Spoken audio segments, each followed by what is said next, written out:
very good evening to you. It's a pleasure seeing you again right here on Mwangaza Prime News. My name is Daisy Paul and our sign language interpreter is Laureen Wamboi, and we welcome you to this bulletin tonight.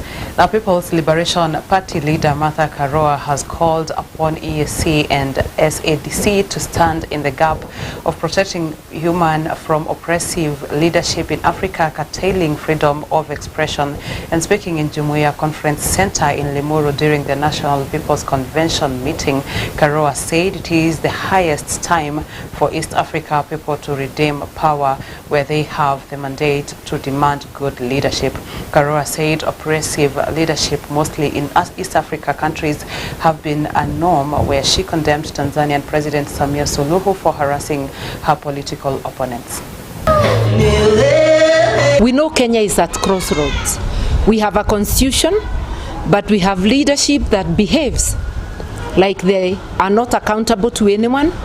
We have leadership that has forgotten the constitution. We have seen a regime that is acting with a lot of impunity. Protests have been criminalized. Extrajudicial killings have become the order of the day. Abductions, torture, and oppression of citizens. You know, Tanzania, we have moved from elections to coronation. In both Tanzania and in Uganda, all key opposition leaders, Kizza Besigye and Tundu Lissu, are in prison, charged with treason. How do you get charged with treason for wanting to become a leader of the country?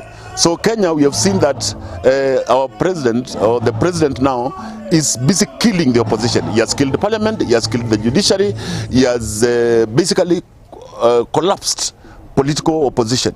So if Kenyans, we are not firm, and if political leaders are not firm with building a credible opposition, this country may be worse than Tanzania. So you have to register to vote.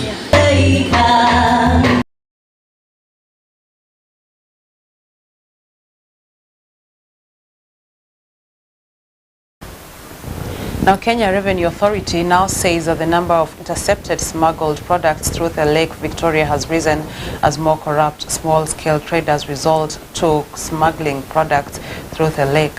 While addressing the media at the Kisumu Port, KRA Western Regional Head Dominic Kingara revealed that in the financial year 2024-2025, through the Marine Customs Department, they intercepted smuggled goods worth 3.2 million Kenyan shillings compared to 1.9 million shillings in 2023-2024 financial year.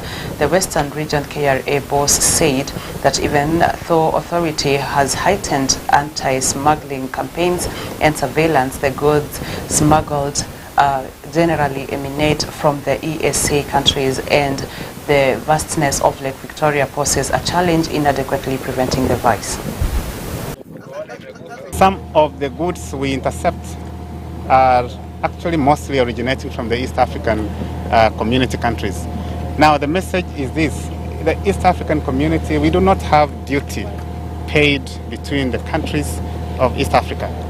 But when we intercept the goods and the people who have tried to use shortcuts here and there, it's when they realize that actually they have not saved anything. Even if they had come through the officers, we don't have duties in the East African community.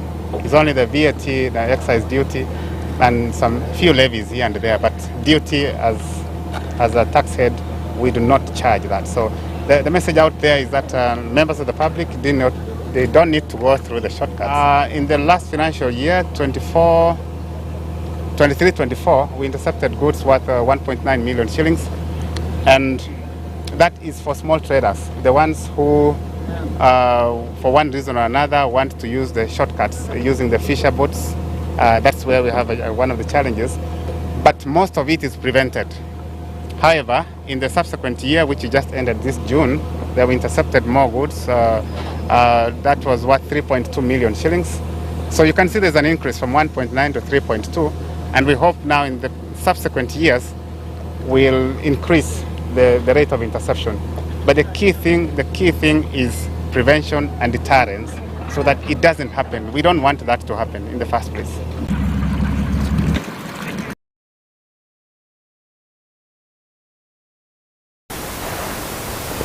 Residents of Bondo, Rateng village in Bondo sub-county staged a peaceful demonstration to protest the proposed establishment of a gold leaching plant in that area, citing environmental and health concerns. Led by Frederick Oduor, the residents condemned the project, claiming that the plant possesses a serious threat to local water sources, livestock and public safety. They warned that chemicals used in the leaching process could contaminate nearby rivers and harm their animals, citing instances where they have seen animals allegedly die in other areas due to similar activities. My name is Frederick Oduor, and I come from this area of Mitiro. I want to condemn this issue of lynching that is going on here, bearing in fact that it will have effect on water bodies. Here we have two water bodies, that is the rivers. We have Majengo, and we also have Kokumu. So we want to reject it because the chemicals that will be produced as far as lynching is concerned, we are made to believe that they will affect our water bodies. This was agricultural farm, and this farm, when being agricultural farm, and now is being transferred or converted to industrial, it was supposed to be gazetted, so that those people with issues like us now can complain.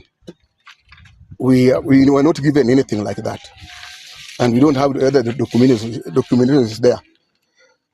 Third, we are saying there was no public participation to inform us what is going to happen here. We have just seen construction going on.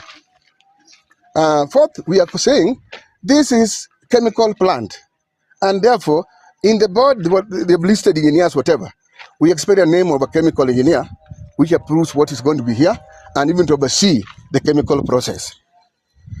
Fourth, we are talking about pollution. The chemical, mainly sodium cyanide, that is being used here has three effects on pollution. It has got air pollution when it decomposes, and that's very dangerous. Then it has water pollution when it leaks under the ground. And we have 2 or 3 water bodies around it. We have 2 ponds. One is 5 meters away, another one is about 200 meters away, and the river is about 100 meters away, the seasonal river. So this waste will split there because there's no drainage or anything that is constructed to indicate how those wastes will be disposed of. Then we have land pollution. The soil that is being used for leaching, once it is used, nothing can grow about that one. Nothing. And there's no indication where it's going to be disposed, and we are not taught how it's going to be disposed.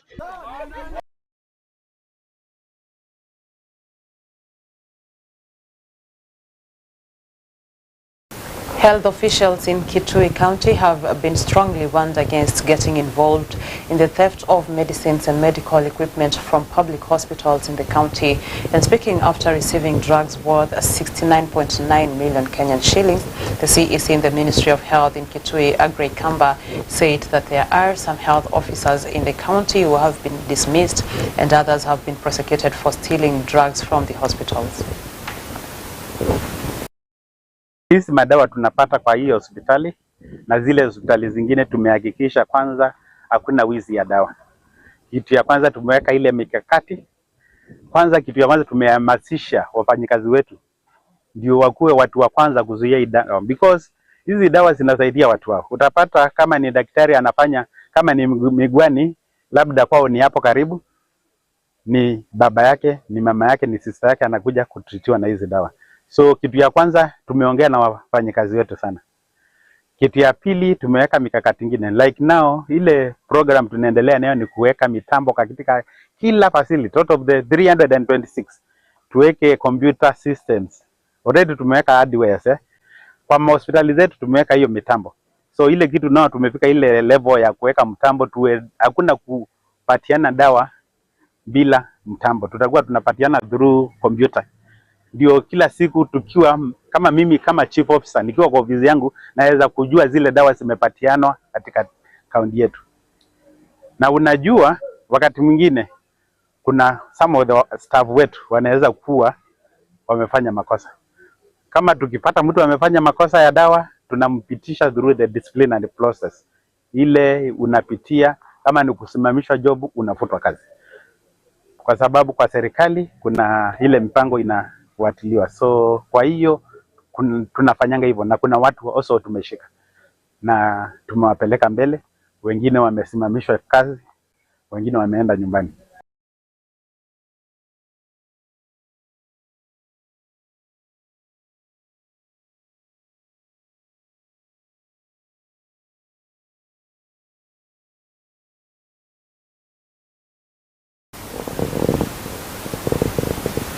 With that report, we're now taking a short commercial breather, but don't go far. We're coming back with more in the second segment of this bulletin.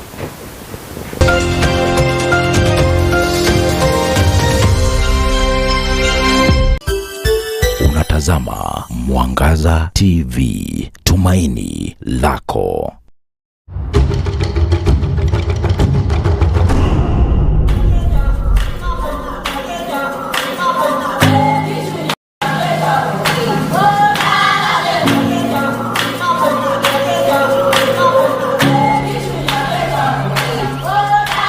On 7th November, it is our day. The Twiga Adventure is here. Brought to you by Toto Safaris Adventure. A day packed with learning, laughter, and adventure.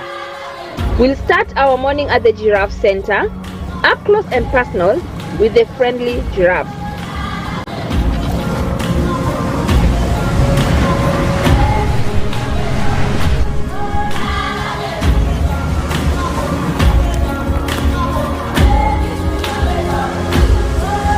Then off to Kazuri Beads Factory, where we'll learn the journey of making beads and even try the art of beading ourselves. Next, we head to Mamba Village to see crocodiles, ostriches, and tortoises and discover fun facts about them. After all that, exploring and the fun continues. Jump, spin, and laugh at the merry-go-round, trampoline, and enjoy a refreshing boat ride. And yes, well, we'll end our day with a delicious lunch to refuel after all the fun. Everything, transport, park fee, care, and lunch is all included for just 3,000 Kenya shillings. For more detail, call or WhatsApp on 0724 427270. Toto Safari. Travel, learn, have fun.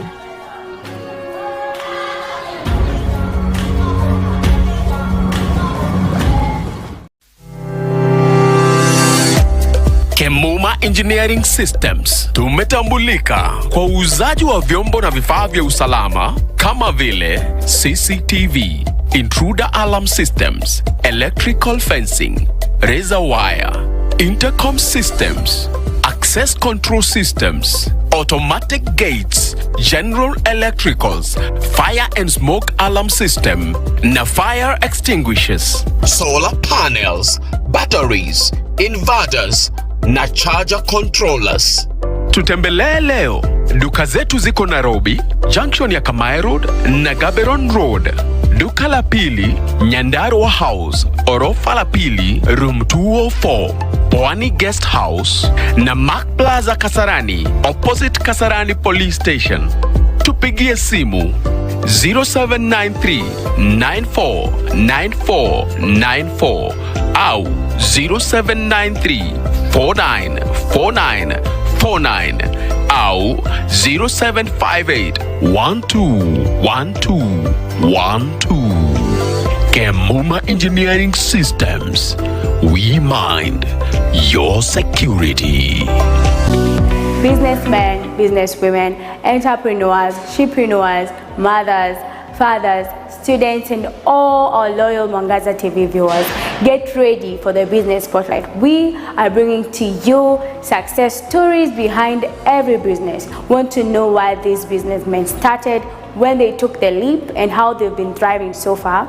Join us as we delve deep into the passion behind every successful business story, only at Mwangaza TV in the Business Spotlight.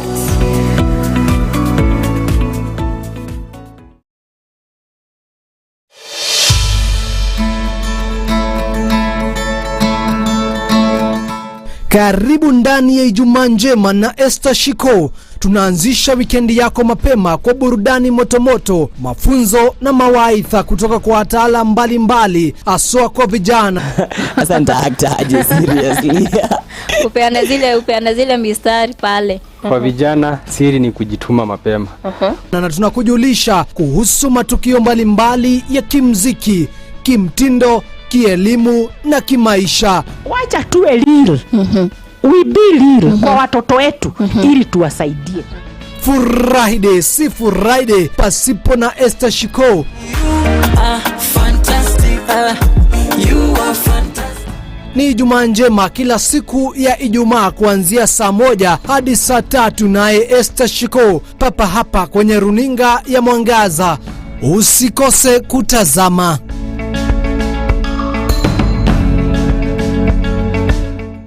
Wiki jana ndani ya Life Garage. Ni kitu tungeomba sana, wazazi wanatuona. Vijana msiwafungie. Kama ni kanisa nataka kuenda, mfule nafasi ende kanisa. Kama ni kutumikia Mungu, wacha atumikie Mungu.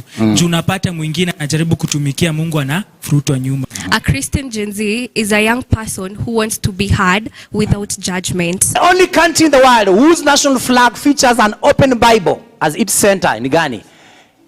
5 seconds ndio hiyo hapo. Israel. Wow, mnawaza vizuri sana. Israel, yes. Haya tukuja kwa team nini? Egypt iko na Bible katikati, by the way. Egypt. Kwanza Yesu alienda huko akiwa mdogo. Haya Pastor Madenge's team. You guess a country. Vatican. We bro nacheka. Vatican. Patia micro nyinyi mnazuba hapa. Dominican Republic.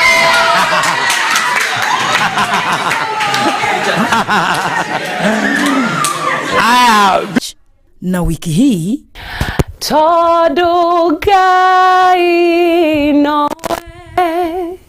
Kiuoke moisho noe Menyerera shieko shaku Igagotwera shira. Hello everybody and shalom. My name is Jackie Gashiri and this Friday tupatane Life Garage. God bless you. Ungana na Mihona Kenyanist, kijana mtanakoti, kila siku ya Ijumaa kuanzia saa 8 mchana hadi 11 jioni, na marudio ni kila Jumamosi saa 3:30 usiku. Life Garage, where Jesus is made famous.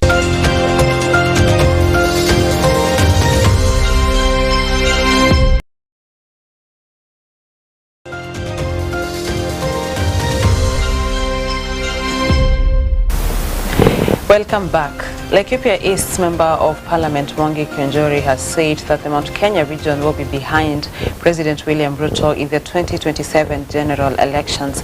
And speaking in Tigania West constituency at an empowerment event for various groups, Kionjori said the presence of the retired President Uhuru Kenyatta and the DCP leader Rigathi Gachagua will not shake the support of the President and his deputy Kithure Kindiki. According to Kionjori, Mount Kenya politics will take a drastic change come 2027, depending with the government projects that will have been completed. When you mention of opposition in Mount Kenya region, you mention Uhuru Kenyatta, mention Gachagua. Remember, we have Kindiki and other forces behind Kindiki. And we shall not be pushovers. Just ignore us at your own risk.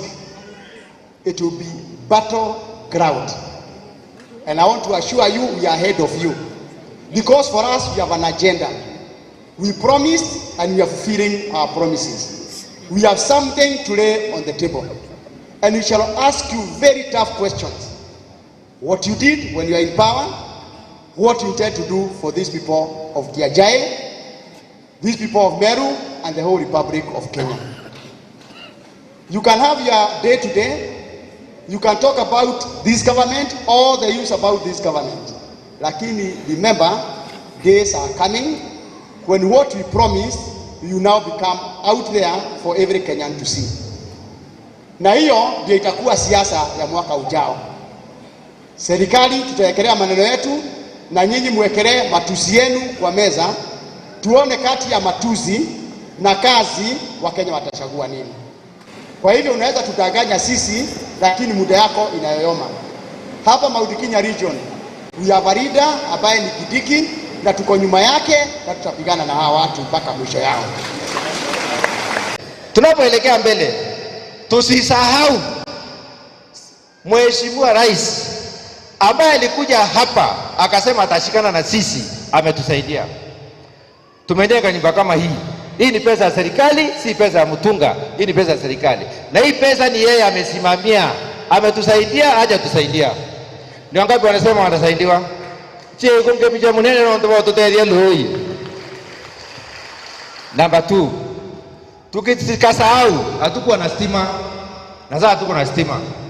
Tutikasahau hata basara hatukuwa tunapata. Sisi basara yetu Mheshimiwa Kionjori atuangalie ni nani anataka kupewa. Mtoto wa Mtigania ni mkubwa na pesa ile ni yake, tunamgawia. University tunapatia 10,000, secondary school 5,500, day secondary 2,500, video level college 5,000, KMDC 7,000 na special institution 10,000, na tunapatia wote wala wana apply.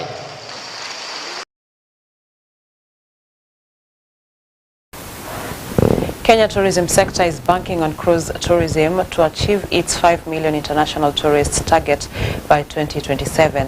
The sector is aimed to tap the revival of Lamu Port and the recently launched Shimoni Port to attract more cruise ships along the Kenya coastal line, boasting numbers of international tourists. And speaking at the cruise ship terminal at the port of Mombasa, after receiving a cruise ship SH Diana, Kenya Ports Authority Managing Director Captain William Ruto said the country has positioned itself as the best cruise ship destination, a move which will also help in job creation. It is for the first time that we are having a cruise ship spending 4 days in Kenya. This ship first call was Shimoni. They spent a day in Shimoni. And I think you have heard from the captain himself, Shimoni is one of the destinations that has not been ventured into. And we are encouraging and we want to encourage the cruise liner to consider Shimoni to be part of the circuit for Kenya. And I think now we are, as Kenya, we should be proud that we have 3 ports that a ship can call at any given time. This marks the beginning of our cruise season this year, and we are very excited that we are able to position cruise tourism as one of the ways by which we are diversifying our tourism product offering, showcasing what Kenya has to offer over and above our traditional products, which is beach and safari. Mombasa being strategically located, there are so many opportunities in Mombasa. Apart from the tourism attraction, Mombasa is also a hub of investment. As our guests perambulate the city, I want to tell them that they should also seek information, inquire, probe about the many opportunities that are available in Mombasa. In terms of tourism, I think we are very much endowed. We have one of the sites which are listed as World Heritage Site by UNESCO. One of it is the Old Port of Mombasa and the Fort Jesus. So these are some of the sites which we feel that the guests should also be able to visit. We also have the Hala Park. We have the Swahili cuisine.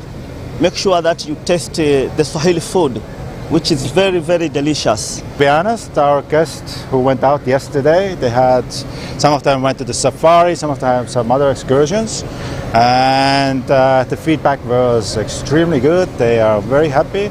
And as I heard that on safari, the people actually got their big five, so they are very happy with the game drives and things.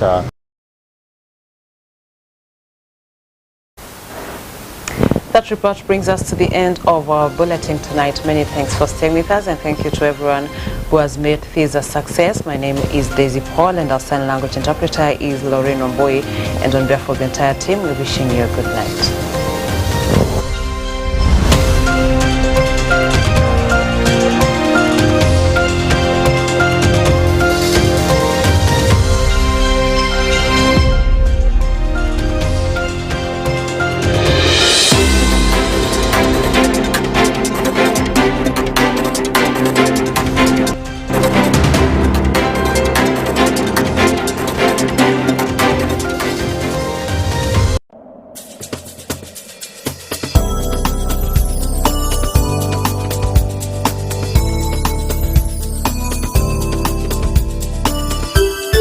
Unatazama Mwangaza TV, tumaini lako.